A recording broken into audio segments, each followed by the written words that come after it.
السلام علیکم ورحمۃ اللہ وبرکاتہ۔ بسم اللہ الرحمن الرحیم، الحمد للہ رب العالمین،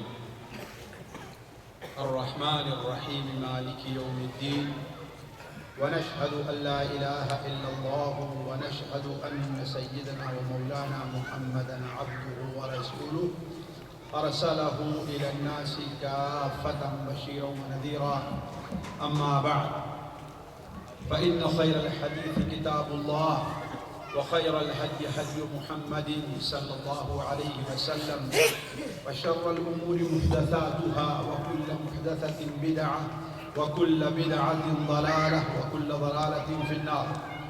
اعوذ باللہ السمیع العلیم من الشیطان الرجیم، بسم اللہ الرحمن الرحیم، وأذن في الناس بالحج يأتوك رجالا وعلى كل ضامر يأتين من كل فج عميق ليشهدوا منافع لهم ويذكروا اسم الله في أيام معلومات على ما رزقهم من بهيمة الأنعام فكلوا منها وأطعموا البائس الفقير ثم ليقضوا تفثهم وليوفوا نذورهم وليطوفوا بالبيت العتيق۔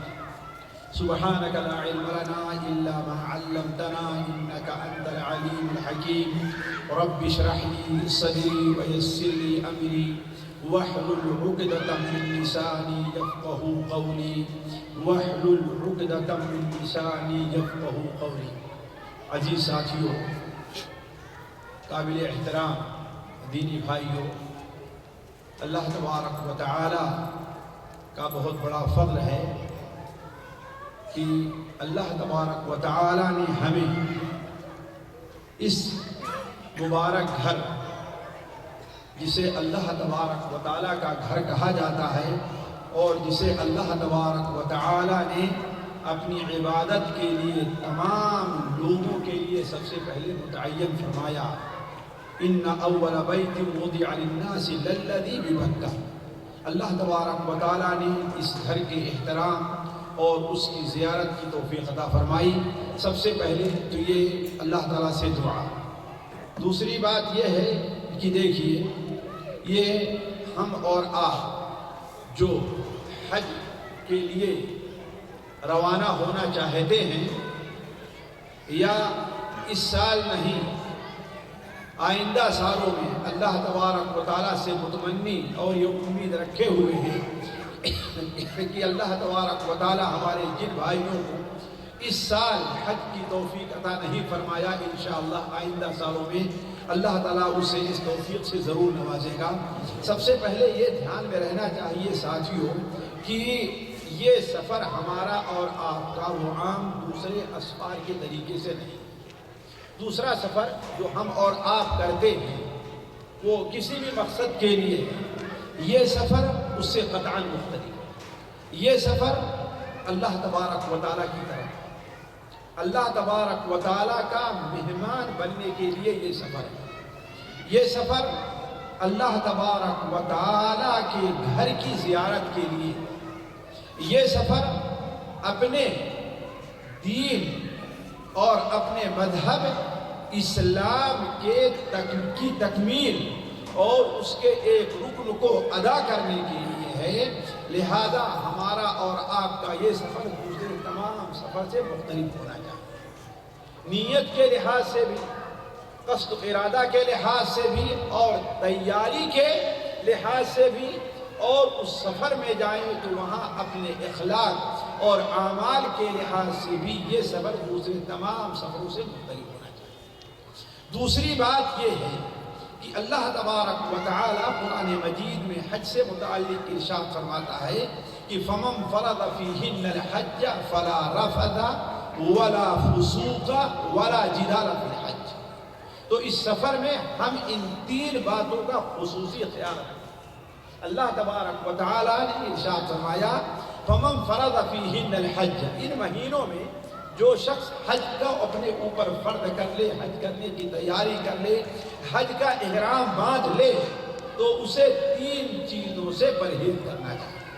فلا رفث، وہاں کوئی بے حیائی کا کام نہیں ہونا چاہیے، کوئی شہوانی بات نہیں ہونی چاہیے، وہاں انسان کی نظر انسان کا ہاتھ، انسان کا کان اور انسان کی زبان، ان تمام اعضاء سے کوئی ایسی چیز نہ ظاہر ہو جس سے شہوت نہ بڑھتی، ولا فسوق، حال اور نہ ہی کوئی گناہ اور اللہ تعالیٰ کی نافرمانی کا کام اس میں ہونا چاہیے، حتیٰ کہ ولا جدال فی الحج، حج کے اندر بلا وجہ کی بحث مباحثہ، ایک دوسرے سے الجھنا، ایک دوسرے سے جھگڑنا، یہ بھی نہیں ہونا چاہیے۔ تو ہمارے جو بھائی جنہیں اللہ تبارک و تعالیٰ اس سال حج کی توفیق عطا فرما رہا ہے اور اس سفر پر نکل رہے ہیں، وہ ان تین باتوں کا خصوصی خیال رکھیں۔ تیسری بات یہ ہے، کوئی بھی کام انسان کو، اور یہ بات اس لیے بتا رہے ہیں کہ جو حاجیوں کے ساتھ اور حج کے سفر میں جو ہمارے ساتھ یا ہمارے دعات بھائیوں کے ساتھ رہتے ہیں، ان کے ساتھ جو تجربہ ہے وہ یہ بڑا کڑوا تجربہ ہے۔ وہ یہ ہے کہ کوئی بھی کام، کیونکہ ایک آپ کا سفر حج کے لیے اللہ کی طرف ہے، تو اس سفر میں کوئی بھی کام اپنے مزاج اور اپنی مرضی کا نہیں ہونا چاہیے۔ وہ کام اللہ اور اس کے رسول کی مرضی کا ہونا چاہیے، یہ نہیں کہ میرا جی جس کام کے کرنے کا چاہا وہ کام ہم نے کیا، اور جس کام کے کرنے کا ہمارا جی نہیں چاہا اسے ہم نے چھوڑ دیا۔ جہاں بیٹھنے کا ہمارا جی کہہ رہا ہے ہم وہاں پر بیٹھ رہے ہیں، لیکن ہمارا جی جہاں بیٹھنے کا نہیں کہہ رہا وہاں پر ہم نہیں بیٹھ رہے ہیں۔ ہمارا جی جہاں جانے کا کہہ رہا ہے وہاں تو ہم جا رہے ہیں، لیکن ہمارا جی جس طرف جانے کا نہیں کہتا، وہ چاہے جتنا ہی بڑا لائق ثواب کا ہو وہاں ہم نہیں جاتے۔ ایسا نہیں ہونا چاہیے، بلکہ انسان کے خیال، انسان کے تمام جو بھی رجحانات ہیں وہ اللہ اور اس کے رسول کی مرضی۔ اور آخری چیز جو اس ضمن میں ہے وہ سب سے اہم یہ ہے کہ دیکھیے، اللہ تبارک و تعالی نے جو بھی اعمال ہمارے اور آپ کے اوپر فرض کیے ہیں، ان میں کچھ واجبات ہیں اور کچھ سنن اور نوافل ہیں۔ کچھ واجبات ہیں اور کچھ سنن اور نوافل ہیں۔ یہ بات یقین مانے کہ اللہ تبارک و تعالیٰ کسی بھی بندے کا کوئی بھی سنت کا عمل ہے، کوئی بھی نفل عمل ہے، اس وقت تک قبول نہیں کرتا جب تک کہ فرائض ادا نہ کیے۔ کوئی بھی عمل قبول نہیں جب تک اللہ کے فرائض کے اوپر آپ عمل نہ کریں۔ مثال کے طور پر آپ حج میں جا رہے ہیں، دعائیں کرتے رہیں گے، یہ سنن اور نوافل میں۔ حج میں جا رہے ہیں، ذکر اور اذکار کرتے رہیں گے، خرچ کرتے رہیں گے، یہ سنن اور نوافل میں۔ لیکن جب تک نماز فرض ہے، جیسا کہ شیخ ذکر کر رہے تھے، فرض ہے، جب تک اس کی ادائیگی نہیں ہوگی آپ کی یہ کوئی عبادت اللہ تعالیٰ قبول نہیں کرے گا۔ بلکہ نماز تو ایسی عبادت ہے کہ اگر اس پر عمل نہیں کیا گیا تو آپ کے دیگر جو فرائض ہیں اللہ تعالیٰ اسے بھی قبول نہیں کرتا۔ اسی طریقے سے اللہ تبارک و تعالی بندوں کے فرائض اور نوافل کو اس وقت تک قبول نہیں کرتا ہے جب تک کہ بندہ اللہ تعالیٰ کی نافرمانی کے کام سے نہ بچتا ہے۔ کسی کا کوئی فریضہ، کسی کی کوئی سنت اللہ تعالیٰ قبول نہیں کرے گا جب تک کہ بندہ اللہ تعالیٰ کی جو نافرمانی کے کام ہے، خصوصاً کبائر جو ہے، بندہ اس سے پرہیز نہ کرتا رہے۔ مثال کے طور پر آپ وضو کریں، وضو سے اللہ تعالیٰ نے گناہوں کی معافی کا وعدہ کیا ہے، لیکن آپ کی یہ گناہ کب معاف؟ آپ گناہ کب معاف؟ جبکہ آپ اللہ کی نافرمانی کے کاموں سے بچتے رہیں گے۔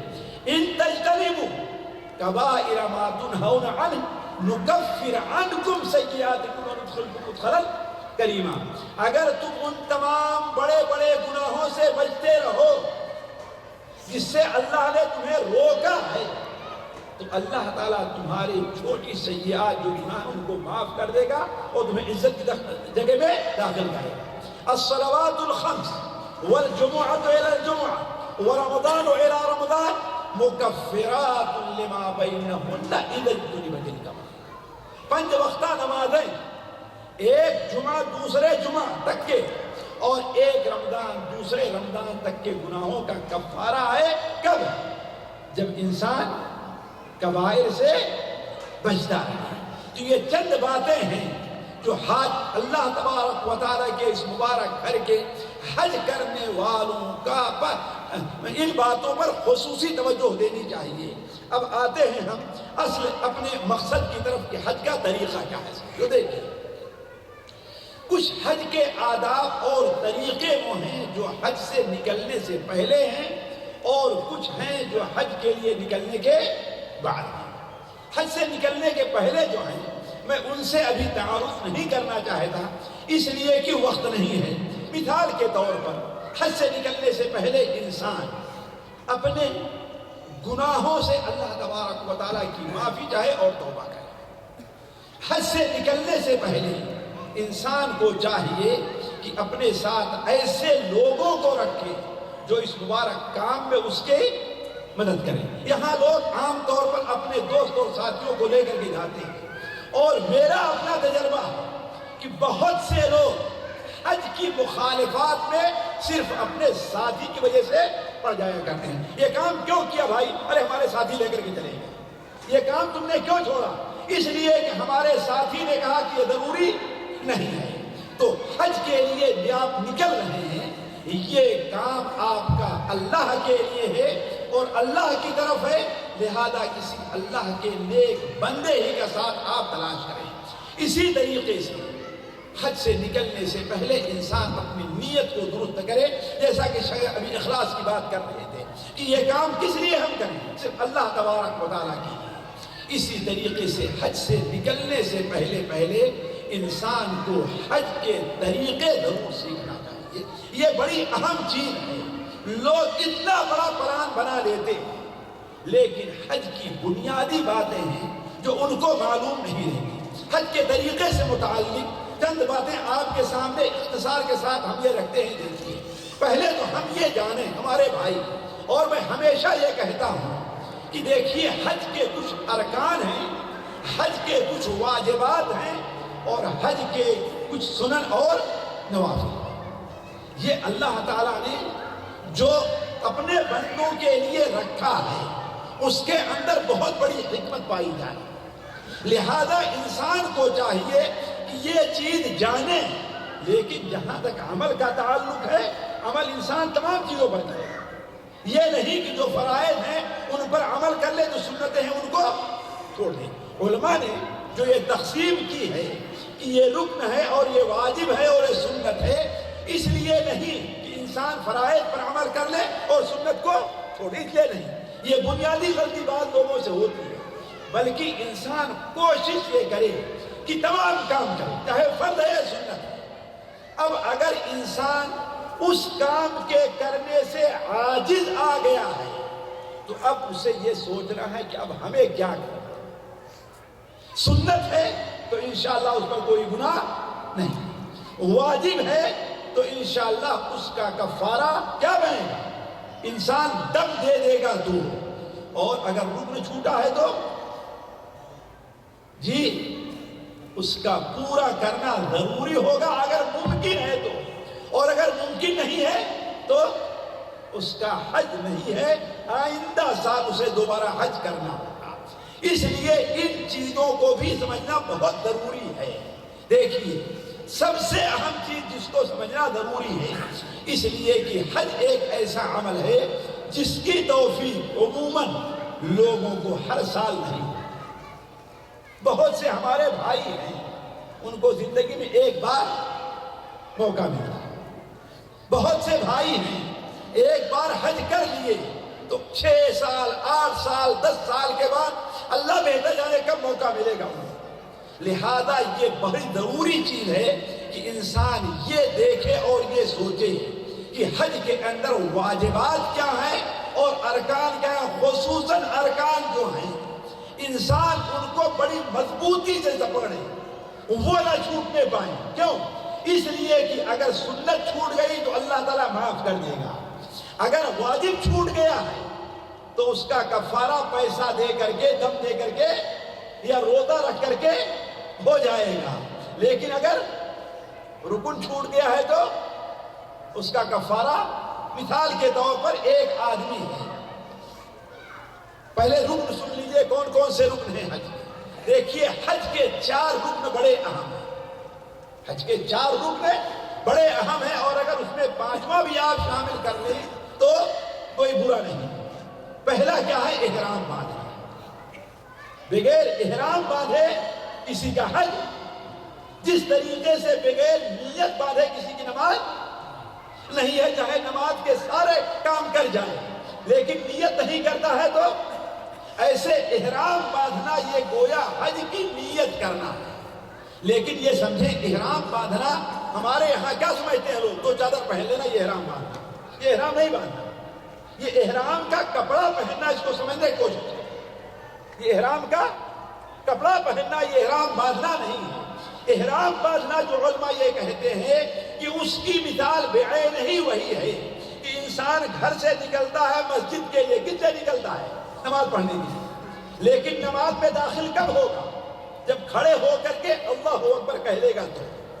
اسی طریقے سے انسان گھر سے نکلتا ہے یہاں سے حج کرنے کے لیے، احرام باندھنے کے لیے نکلتا ہے، لیکن محرم کب ہوگا؟ جب کپڑا پہن کر کے، نہا کر کے، دھو کر کے جو احرام کے سنن اور واجبات ہیں ان پر عمل کر کے انسان اب یہ نیت کر لے کہ اب میں حج کا کام کرنے جا رہا ہوں، شروع کر رہا ہوں اپنے حج کے کام یا عمرے کے کام، اور انسان تلبیہ پڑھنا شروع کر۔ تو پہلا رکن کیا ہے؟ وہ احرام باندھنا، لہذا یہ چھوٹنا نہیں چاہیے، احرام باندھنا۔ دوسرا رکن ہے وہ طواف کرنا ہے بیت اللہ شریف۔ وہ کیا ہے؟ لیکن کون سا طواف؟ حج سے متعلق بات کر رہا ہوں، عمرے سے متعلق نہیں۔ وہ کون سا طواف کب کیا جاتا ہے؟ جو 10ویں ذی الحجہ کو کیا جائے۔ کب کیا جائے گا؟ 10ویں ذی الحجہ کو۔ یہ حج کا رکن ہے۔ اگر کوئی آدمی حج کے سارے کام کرے اور بیت اللہ شریف کا طواف نہیں کرتا اور واپس امریکہ چلا جائے تو اسے واپس آ کر کے اس کا طواف کرنا ہوگا، ورنہ اس کی بیوی تک اس کے لیے حلال نہیں ہوگا۔ سمجھ رہے نا؟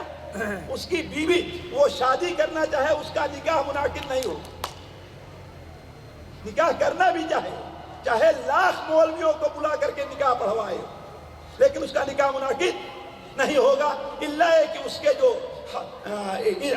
حصر کا احصار کا معاملہ ہے وہاں پر بہت الگ مسئلہ ہے۔ لیکن اصل یہ ہے کہ اس کا حج مکمل نہیں ہوگا، اسے دوبارہ آ کر کے کیا کرنا ہوگا؟ طواف کرنا ہوگا۔ ٹھیک ہے نا؟ 2 رکن ہو گئے۔ تیسرا رکن کیا ہے؟ عرفہ میں قیام کرنا ہے۔ کیا ہے؟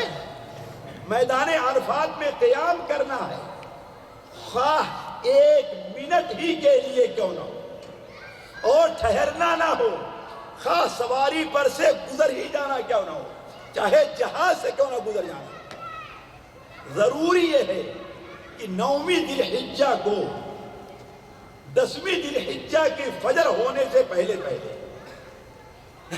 9ویں ذی الحجہ کو فجر کے بعد سے لے کر کے 24 گھنٹے کا موقع ہے۔ اللہ تعالیٰ کی رحمت ہے بندوں کے اوپر، 24 گھنٹے کا موقع ہے۔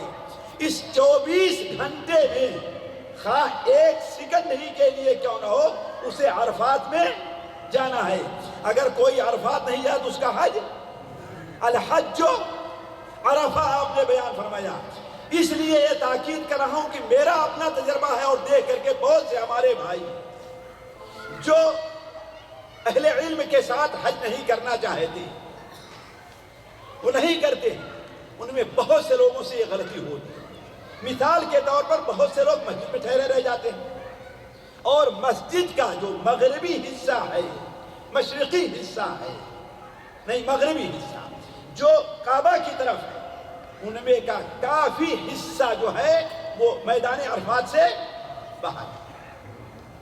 بہت سے لوگ تو کیا کیے، گئے نماز پڑھے، پتہ نہیں انہیں نماز کہاں ملی، مسجد کے کس حصے میں ملی ہے، اور نماز پڑھ لینے کے بعد آتے ہیں سائے کی تلاش میں وادی کو پار کر کے عرفات سے باہر ٹھہر جاتے ہیں، یہ ہم نے اپنی آنکھوں سے دیکھا ہے، اور ایک دو کو نہیں ساتھیوں، ہزاروں کی تعداد رہ گئی ایسے لوگ، ایک دو نہیں ہزاروں کی تعداد ہے۔ ایسے لوگ، ان کا حج خطرے میں، ان کا حج کیا ہے؟ تو عرفے میں ٹھہرنا کیا ہے ساتھیوں؟ یہ بہت حج کا رکن ہے۔ یہ کتنے ہو گئے؟ یاد رہے گا، پہلا کیا ہے جی، دوسرا کیا ہے؟ کس دن کا؟ جب جاتے ہیں تو یہاں سے جی، عرفہ سے واپس آنے کے بعد، اور تیسرا کیا ہے؟ عرفہ کے اندر قیام کرنا ہے، اور چوتھا صفا اور مروہ کی سعی کرنا ہے۔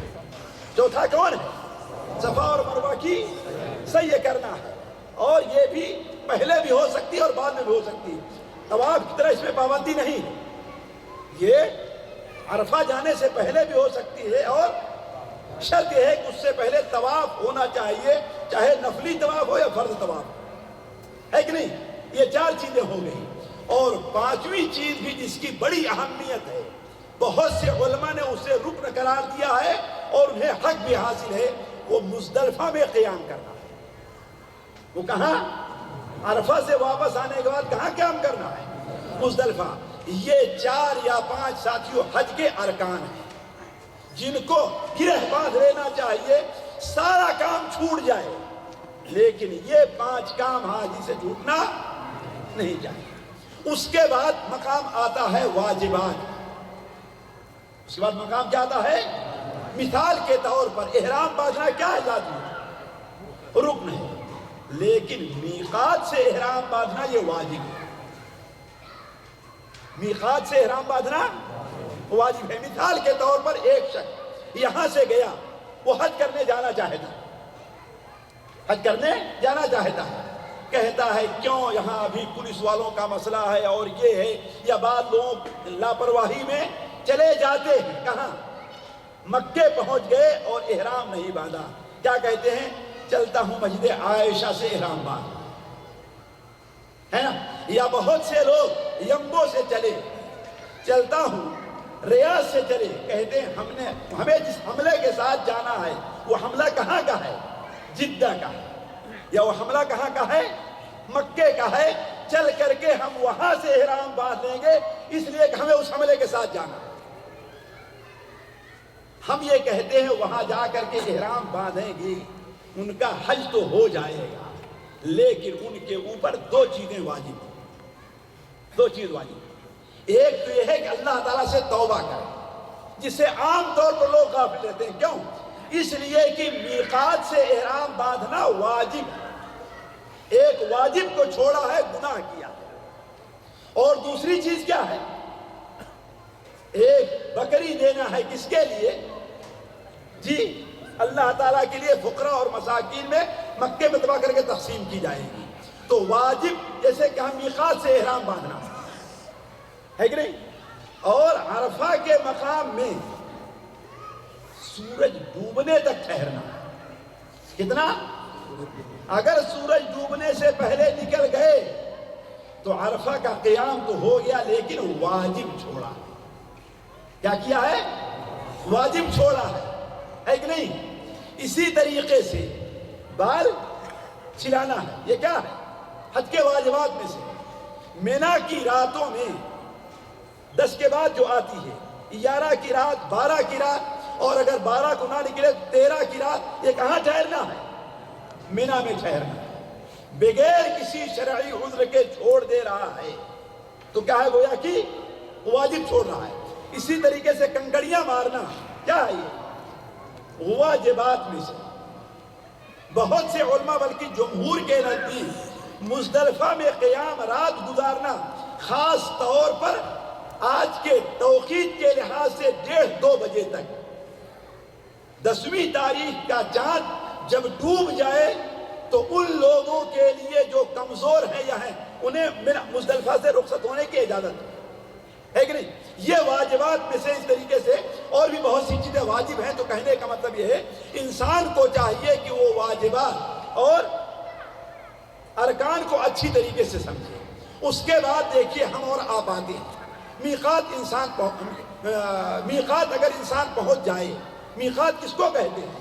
میقات اصل میں ہے ساتھیوں مکہ مکرمہ جو اللہ تعالیٰ کا گھر ہے، اس کی طرف پہنچنے کے لیے اللہ تعالیٰ نے چاروں طرف سے کچھ مقام متعین کر دیے ہیں کہ جو آدمی حج یا عمرہ کے لیے جانا چاہتا ہے یہاں پہنچ جائے تو اب یہاں سے بغیر احرام باندھے نہیں جائے۔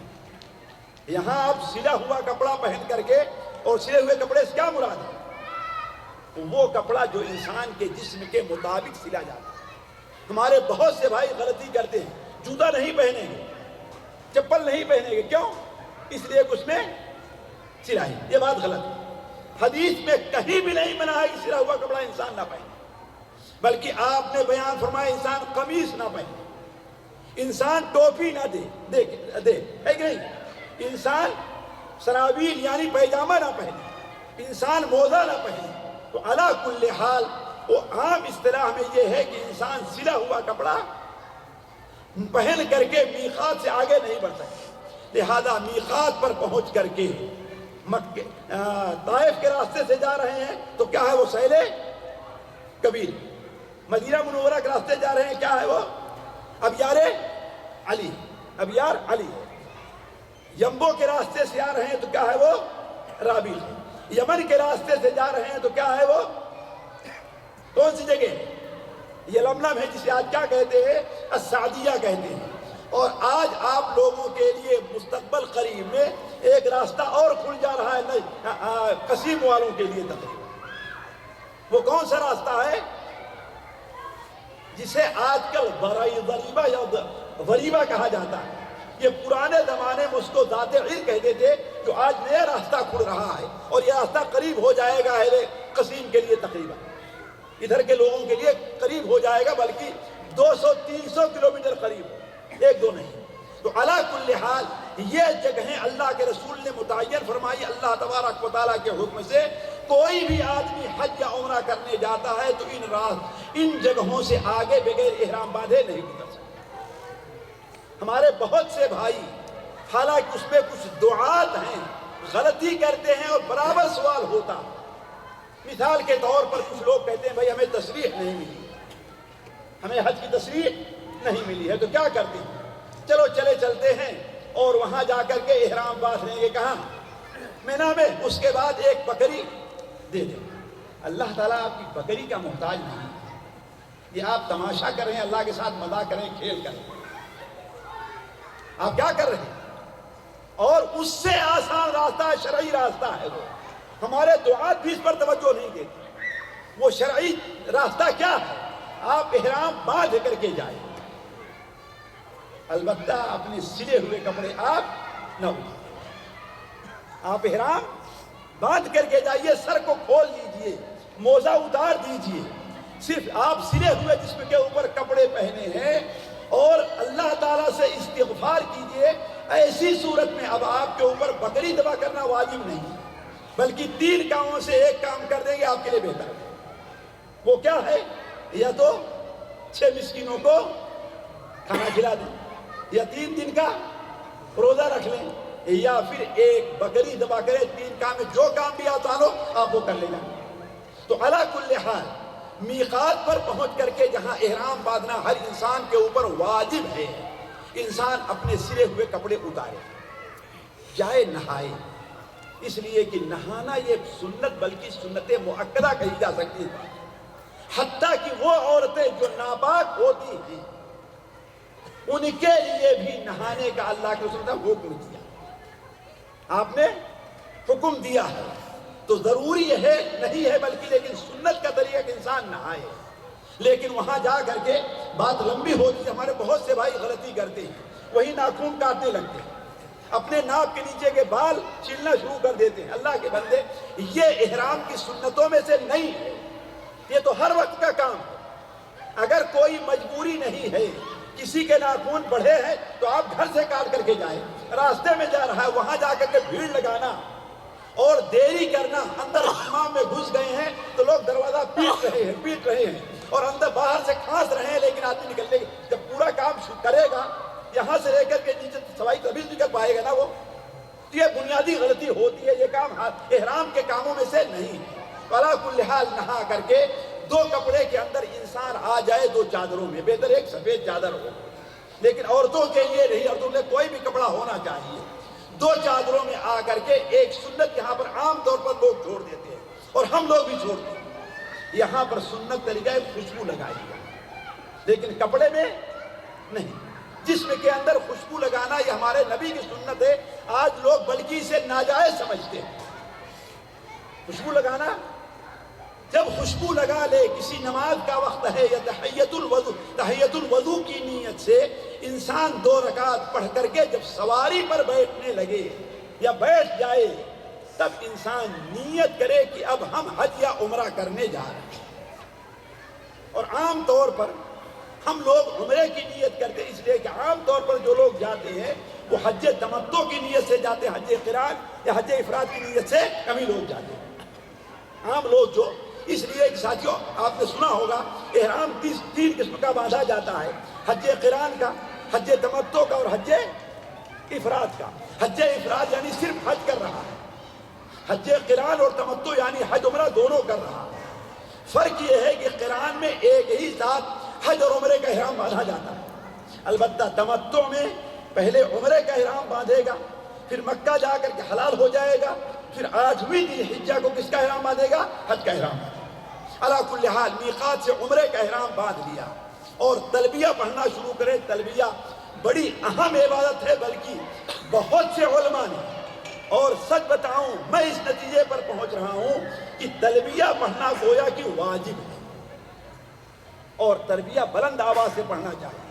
ہمارے بھائیوں کو شرم آتی ہے تلبیہ پڑھتے ہیں، کچھ لوگ پڑھیں گے لبیک اللہم لبیک لبیک اللہم لبیک، جبکہ صحابہ کرام کا طریقہ یہ تھا کہ ابھی مشکل سے 70 کلومیٹر مدینہ منورہ سے آگے بڑھتے تھے، بلکہ اس سے بھی کم، کہ ان کے آواز گلا ان کا پھٹ جایا کرتا تھا، اتنی آواز سے تلبیہ پڑھا کرتے تھے۔ تو تلبیہ پڑھنا بہت بڑی اچھی نیکی اور بڑی اچھی عبادت ہے۔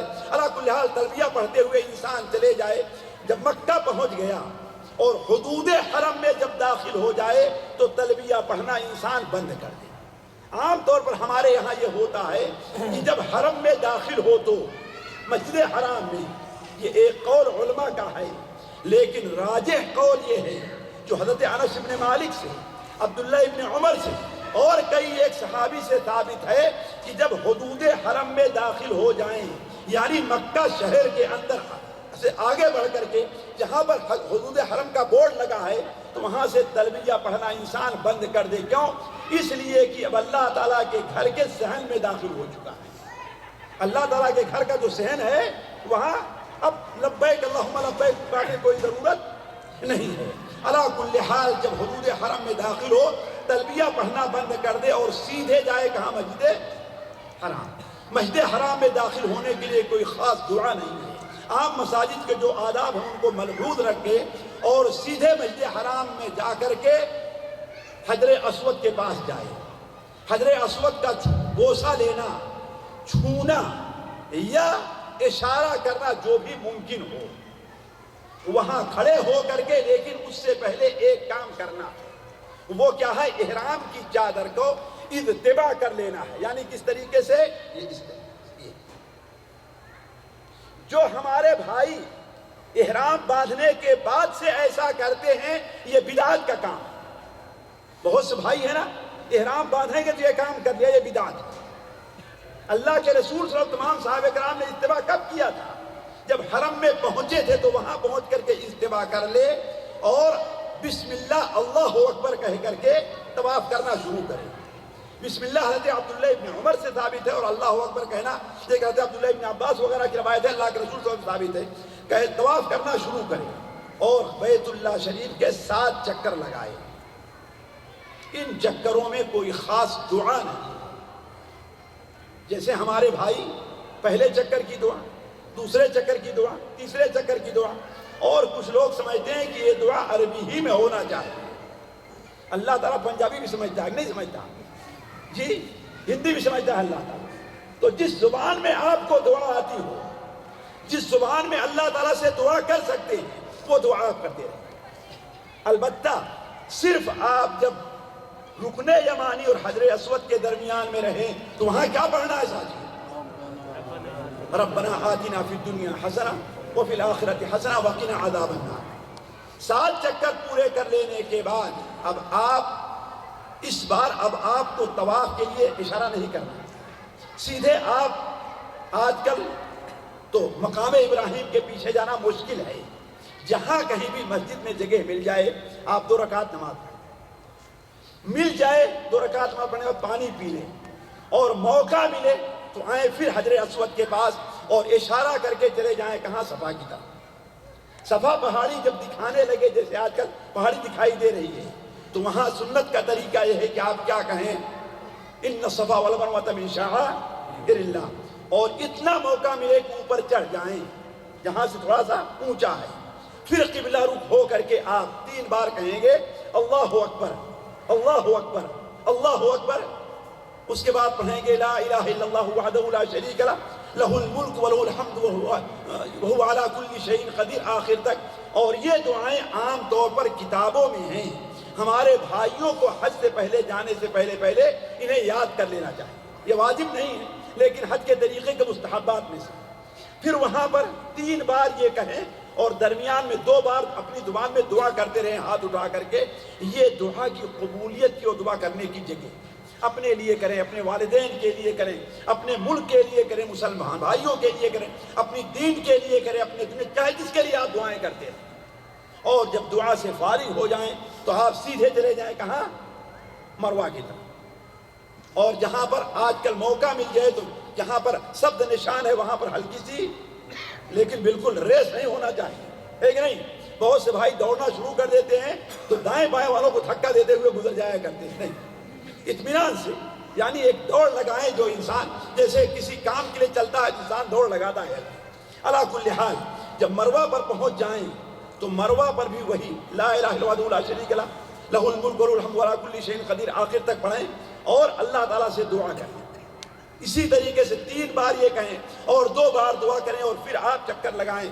مروہ تک پہنچے، 1 چکر ہوا، اس کے بعد 2 چکر ہوا۔ اس کا دھیان رکھیں، بار بار بتانے کے باوجود بھی اپنا تجربہ ہے کہ بہت سے بھائی جاتے 14 چکر لگا کر کے آتے، اور ان میں کچھ جامعہ اسلامیہ کے طالب علم بھی رہا کرتے ہیں، علماء نے۔ اس کو اچھی طریقے سے سمجھیں، ہے کہ نہیں؟ کتنے چکر لگانا ہے؟ چکر کب پورا ہوگا؟ جب ایک بار جا کر واپس آئیں گے تب نا؟ جی بھائی، چکر کس کو کہتے ہیں؟ چکر کس کو کہتے ہیں؟ جب پورا گھوم کر کے آئے گا تب نا؟ ہاں، یہ 2 مانے جائیں گے، تو اس کو دھیان دینا چاہیے کہ 7 کہاں پورے ہوں گے؟ صفا پر آ کر کے، جی ہاں، 7واں چکر کہاں پورا ہوگا؟ مروہ پر۔ آپ کا اب یہ عمرہ پورا ہو گیا ہے، باقی صرف کیا رہ گیا؟ بال کا کٹانا۔ بال کٹا لیں، کٹا لینے کے بعد اب آپ کے لیے ہر وہ پابندی جو حالت احرام میں جائز نہیں ہوتی، مثال کے طور پر خوشبو لگانا، ناخون کاٹنا، بال کاٹنا، سر کا ڈھکنا، عام سلے ہوئے کپڑے پہننا، عام سلے ہوئے کپڑے پہننا، اور ایک کام اور ہے، وہ کیا کام؟ بیوی کو ٹیلی فون کرنا، ہے کہ نہیں؟ یہ بھی منع ہے، ٹیلی فون کرنا منع نہیں ہے، لیکن جو لوگ اپنی بیوی سے ٹیلی فون کر کے باتیں کرتے ہیں وہ منع ہے، اب وہ بھی جائز ہو گیا، ہے کہ نہیں؟ اور نکاح وغیرہ کا پیغام دینا اور شکار کرنا، یہ جو عام چیزیں ہیں معلوم ہونی چاہیے۔ علی کل حال اس طریقے سے آپ کا عمرہ پورا ہو گیا، گویا حج کا ایک حصہ آپ نے پورا کر دیا۔ اب 8ویں ذی الحجہ کو جہاں پر آپ منی میں ٹھہرے ہوئے ہیں، منی ہی میں آپ حج کا احرام باندھ لیں، اور اس احرام میں بھی وہی سب کام ہونا چاہیے، نہانا، سلے ہوئے کپڑے اتارنا، خوشبو لگانا، یہ سارے کام انسان کرے اور احرام کی نیت کر لے کہ ہم حج کا کام کرنے جا رہے ہیں۔ یہ اب آپ کے لیے ساتھیوں 5 یا 6 دن ہیں، 5 یا 6 دن، یہ لمبی مدت ہے احرام باندھنے کی آج کل کے لحاظ سے، اس لیے انسان کو اس کا خصوصی دھیان رکھنا چاہیے کہ اگر ناخون بڑے ہو گئے ہیں کاٹ لے، ہے کہ نہیں؟ 8ویں ذی الحجہ، 9ویں، 10ویں، 11ویں اور 12ویں، ہے کہ نہیں؟ یعنی یوم الترویہ ہے، یوم عرفہ ہے، یوم النحر ہے، یوم القر ہے، یوم القر ہے، یوم النفر الاول ہے، یوم النفر الثانی ہے، یہ 6 دن ہیں، ان کے نام بھی علماء نے عرب کے اندر مشہور تھے۔ یہ 5 دن یا 6 دن اب احرام میں رہنا، یہ احرام حج کے کام ہے، حج کے کام ہے۔ البتہ احرام میں رہنا صرف 3 ہی دن ہے، تو 8ویں ذی الحجہ کو احرام باندھ کر کے مینا جائیں، اور اگر مینا میں رہیں تو وہیں سے احرام باندھیں۔ البتہ مانے کہ مینا کے اندر سنت کا طریقہ یہ ہے کہ 5 وقت کی نماز پڑھی جائے، لیکن اگر حملے کی طرف سے یا کسی اور طرف سے کوئی پابندی آ جائے کہ ہاں بھائی آدھی رات کو جانا ہے، تو بہت سے لوگ حجت کے اوپر آ جاتے ہیں، ارے ہمارا حج کیسے مکمل ہو؟ اس لیے کہ واجب کے لیے سنت کو چھوڑا جا سکتا ہے، یہ تنظیمی امور ہمیں اس کی پابندی ضروری ہے۔ اسی لیے ہم نے پہلے مقدمے کے طور بیان کر دیا تھا کہ حج کے معاملے میں انسان اپنے مزاج اور اپنے خواہش پر عمل نہ کرے، کس پر کرے؟ وہ جو بتانے والے لوگ ہیں یا جو نظام ہے یا جو شرعی حکم ہے، انسان اس کی پابندی ضرور کرے، ہے کہ نہیں؟ تو 5 وقت کی نماز پڑھنا وہاں سنت ہے، قصر پڑھی جائے گی اور جمع نہیں کی جائے گی، قصر کے ساتھ پڑھی جائے گی، یعنی 2 رکعت ظہر، 2 رکعت عصر اور 2 رکعت مغرب۔ جی جو بھائی 1.5 رکعت نہیں کرے گا قصر نہیں ہو سکتی، جی ہاں مغرب میں قصر نہیں ہے، 3 رکعت مغرب کی، پھر اس کے بعد 2 رکعت عشاء کی اور 4 رکعت فجر کی، صحیح ہے نا؟ فجر کی کتنی؟ اس لیے کہ فجر کی سنت پڑھی جائے گی، فجر کی اللہ کے رسول فجر کی سنت نہیں چھوڑا کرتی۔ پھر اس کے بعد جب 9ویں ذی الحجہ ہو جائے تو عرفہ کے مقام میں جائیں۔ ساتھیوں یہ بڑی اہم عبادت ہے عرفہ اور رکن ہے۔ عرفہ میں ٹھہریں گے کب؟ سورج ڈوبنے تک، سورج ڈوبنے کے بعد تک میدان عرفات میں ٹھہریں۔ یہاں خصوصی توجہ یہ دینی چاہیے کہ میدان عرفات میں عام طور پر لوگ اپنا وقت یا تو سونے میں گنوائیں گے یا تو بیکار گپ شپ میں گنوائیں گے، یا بہت سے لوگ کہیں گے شیخ صاحب اجازت دیں تو ذرا ہم کہاں جاتے ہیں؟ جبل عرفات پر جاتے ہیں، اور جبل عرفات پر چڑھنا ایک بدعت کا کام ہے۔ اللہ کے رسول صلی اللہ علیہ وسلم ٹھہرے وہاں پر تھے، لیکن کہاں ٹھہرے تھے؟ آپ پہاڑی سے نیچے ٹھہرے تھے، اور آپ نے کیا فرمایا تھا؟ وقفتھا ہونا وعرفۃ کلھا موقف، میں یہاں پر ٹھہرا ہوں اور پورا عرفات ٹھہرنے کی جگہ ہے۔ اب اگر کوئی سمجھتا ہے کہ میرا حج ناقص رہ جائے گا، مجھے حج کا ثواب کم ملے گا الا کہ ہم جبل عرفات پر چلے جائیں جسے جبل رحمت کہتے ہیں، تو یہ گویا ایک بدعت کا کام ہے، سنت کا کام نہیں ہے۔ لہذا آپ کو جہاں پر جگہ مل جائے آپ وہیں پر ٹھہریں، وہاں جا کر کے خاص طور پر اب آنے والے سالوں میں یہ حج بڑی گرمی کے موسم میں آئے گا، وہاں پر جانا انسان کو اپنے آپ کو پریشان کرنا، ہلاکت میں ڈالنا، اور جتنا وہاں پر لوگ بیمار ہوتے ہیں اور وفات کے حادثات وہاں سے پیش آتے ہیں کہیں اور جگہ سے پیش نہیں آتے، تو آپ خود جا کر کے اگرچہ آپ جوان ہیں، آپ صبر کر سکتے ہیں، لیکن دوسروں کے لیے مصیبت اور پریشانی کا سبب نہ بنے۔ علی کل حال سورج ڈوبنے تک آپ عرفات میں رہیں، پھر اس کے بعد سورج ڈوبنے کے بعد آپ چلے آئیں مزدلفہ۔ اگر آپ کا خیمہ مزدلفہ میں ہے تو اب تک آپ ٹھہرے تھے مینا کی نیت سے، اس لیے اس کا نام بھی لوگوں نے نیو مینا رکھ دیا، ہمارے لوگوں نے نیو مینا نہیں، ایک ضرورت کے تحت اسے مینا کا حکم ہے، وہ مینا میں داخل نہیں، نہ نیو مینا ہے نہ کہ اولڈ مینا ہے، نہ قدیم ہے نہ جدید ہے، وہ مزدلفہ ہی ہے۔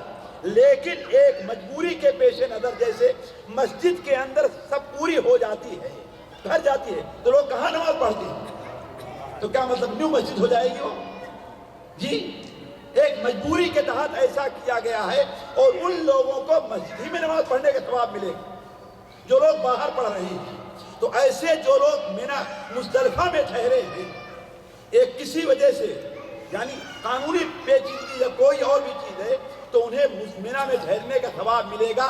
البتہ ان کے لیے آسانی یہ ہے، یہ ہو سکتا ہے اگر انسان یہ سمجھے کہ ہاں بھائی کھلے میدان میں کہیں بھی مینا میں رات گزار لے تو کوئی حرجہ نہیں ہے، لیکن اگر مینا میں خیمے میں آ کر کے ٹھہرتا ہے تو پھر اس کے حج میں کوئی کمی نہیں ہے، تو وہ رات گزارے۔ اس رات کو مینا ہی میں آپ کو، جیسے عرفہ میں 2 نماز پڑھنی ہے، کون کون؟ ظہر کی اور عصر کی ایک ساتھ پڑھنی ہے اور قصر کے ساتھ پڑھنی ہے، ایسے مزدلفہ میں 2 نماز پڑھنی ہے، مینا مغرب کی اور عشاء کی جمع اور قصر کے ساتھ۔ پھر یہ رات عام عبادت کی نہیں ہے، سونے کی، لیکن موبائل سے بات کرنے کی رات نہیں ہے۔ ہمارے یہاں ساتھیوں میرا جو تجربہ ہے بڑی پریشانی ہے، یا تو آپ زبردستی بلا کر لوگوں کو کچھ سناتے رہیے، اور اگر آپ سے چھوٹے تو یا تو آپس میں بات کریں گے، یا بہت سے بھائی نکل کر کے کیا پچھلے سال یا اس سے پہلے حج میں دیکھا ہم نے، ایک بھائی سے پہلے والے حج میں اپنے ایک بھائی کو دیکھا، فجر کے بعد سے لے کر کے 9 بج گئے اور موبائل لیا ہے، بڑے پریشان۔ کیوں پریشان ہے بھائی؟ اس لیے کہ بیوی محترمہ سے ٹیلی فون نہیں مل رہا ہے۔ اللہ کے بندے 2 دن 4 دن کے لیے گئے ہو، یہ ساری محبت، جیسا کہ شیخ کہہ رہے تھے نا کہ یہ اللہ تعالیٰ سے محبت اور اس سے تعلقات جوڑیے، گھر والوں کو چھوڑ دیے، اللہ ان کے حفاظت کرنے والا ہے کہ نہیں؟ تو ان بیکار چیزوں میں اوقات نہ گزارے، اللہ تعالیٰ کے ذکر اذکار میں گزارے۔ 10ویں ذی الحجہ کی صبح کو فجر کے بعد جب سورج نکلنے کے قریب ہو تو فجر کے بعد سے لے کر کے یہ وقت دعا کا ہے اور دعا کی قبولیت کا ہے۔ ہمارے نبی صلی اللہ علیہ وسلم کی بعض وہ دعائیں جو عرفہ کے مقام میں قبول نہیں ہوئی تھی، اللہ نے کہا قبول فرمایا اسے مشعر حرام پاس مزدلفہ میں، اس لیے اس جگہ کو ضائع نہیں کرنا چاہیے اور دعا کے اندر مصروف بھولنا نہیں چاہیے۔ اس کے بعد یہ 10واں دن آپ کا حج اکبر کا دن ہے۔ کون سا دن ہے؟ حج اکبر، اس لیے یہاں حج کے زیادہ کام کرنے ہیں۔ پہلا کام کنکڑی مارنا ہے، دوسرا کام قربانی کرنا ہے جو آج عام طور پر لوگ پیسہ جمع کر دیتے ہیں، تیسرا کام سر مڑوانا ہے، چوتھا کام جی طواف اور سعی کرنا ہے جو لوگ متمتع ہو۔ یہ دیکھ لیجئے یہ کام ہے۔ پہلا کام کیا ہے؟ کنکڑی مارنا ہے تینوں کو، جی ہاں صرف ایک کو، بڑے شیطان کو، چھوٹے کو نہیں، چھوٹے اور درمیانی سے بڑے شیطان کو کنکڑی مارنا ہے، جسے جمرہ عقبہ یعنی جو مکے کے سب سے قریب ہے اور مینا کے بالکل آخر میں، اس کو کنکڑی مارنا ہے۔ 7 کنکڑی آج کے دن مارنا ہے کہ نہیں؟ تو کنکڑی مارنا ہے، آپ لوگ کنکڑی مار کے اپنے سر کو منڈوا لیں، اس لیے کہ آپ کے پیسے جمع ہو گئے قربانی کے لیے، ان کی ذمہ داری ہے۔ پھر اس کے بعد آپ سے ہو سکے تو جائیں اور کیا کر کے آئیں؟ طواف کر کے۔ 2 کام کر لینے کے بعد، یعنی سر چھلا لینے کے بعد اور کنکڑی مار لینے کے بعد، اب آپ سلا ہوا کپڑا پہن سکتے ہیں، سلا ہوا کپڑا پہن سکتے ہیں، لیکن وہی ٹیلی فون والی جو بات ہم نے کہی تو وہ ابھی جائز نہیں ہے۔ یعنی خیر ٹیلی فون کیا جا سکتا ہے، لیکن وہ بات ابھی جائز نہیں ہے۔ علی کل حال یہ 2 کام کر لیے آپ تو آپ کے لیے سلے ہوئے کپڑے پہننا کیا ہے؟ جائز ہے کہ نہیں؟ اور جو تینوں کام کر لینے کے بعد آپ کے لیے اب جو کام ٹیلی فون کا منع تھا وہ بھی کام آپ کے لیے اب جائز ہے کہ نہیں؟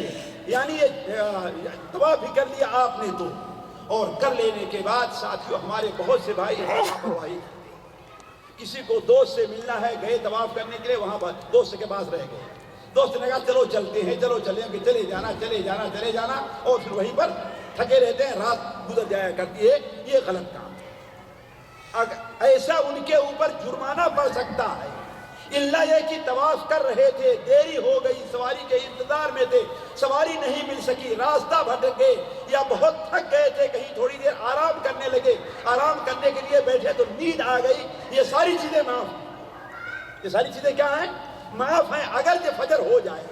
لیکن بلا وجہ آپ نے اگر فجر کر دیا، دوست دعوت کھاتے رہے، دوست سے ملتے جلتے رہے، تو آپ کے اوپر جرمانہ پڑ جائے گا۔ رات کہاں گزارنی ہے آپ کو؟ مینا میں آ کر کے، یعنی 11 کی رات اور 12 کی رات یہ گزارنا مینا میں ہے۔ اور 11 کے دن سورج سورج ظاہر ہونے کے بعد، 11 کو سورج ڈھلنے کے بعد آپ کو تینوں جمرات کو کنکڑی مارنی ہے۔ کتنی؟ 7 کنکڑیاں مارنی ہے۔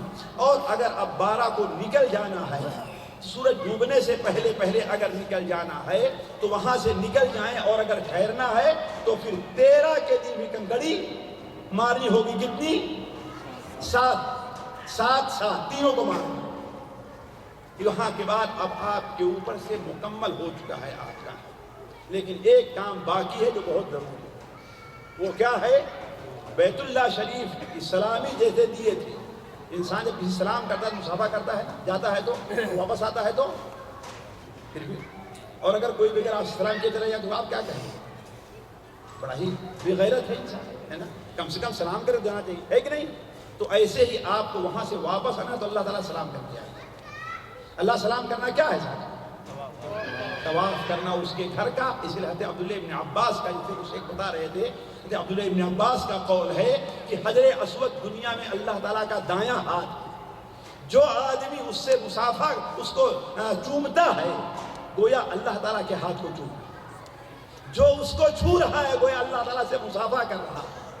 اور اگر بڑی مجبوری اشارہ کر رہا ہے تو کبھی دور سے بھی انسان سلام مجبوری کے تحت، جیسے آپ لوگ گاڑی سے جا رہے ہیں نا تو گاڑی سے کسی سلام کرنے کیا کرتے ہیں؟ ٹی بجائے اور اشارہ کر دیا، یہ بھی غلط ہے، السلام علیکم کہنا چاہیے، ہے کہ نہیں؟ تو اللہ تبارک و تعالیٰ کے گھر کا طواف کیے بغیر نہ آئیں، یہ آپ کا سب سے آخری کام ہونا چاہیے، سب سے آخری کام۔ ساتھیوں ایسے بہت سی اور چیزیں ہیں، لیکن ہم نے آپ کے سامنے ایک ہلکا سا ایک نقشہ آپ کے سامنے رکھا، ورنہ دعات آپ کے ساتھ رہیں گے، آپ کو حج کا طریقہ انشاءاللہ جگہ جگہ پر بتاتے رہیں گے۔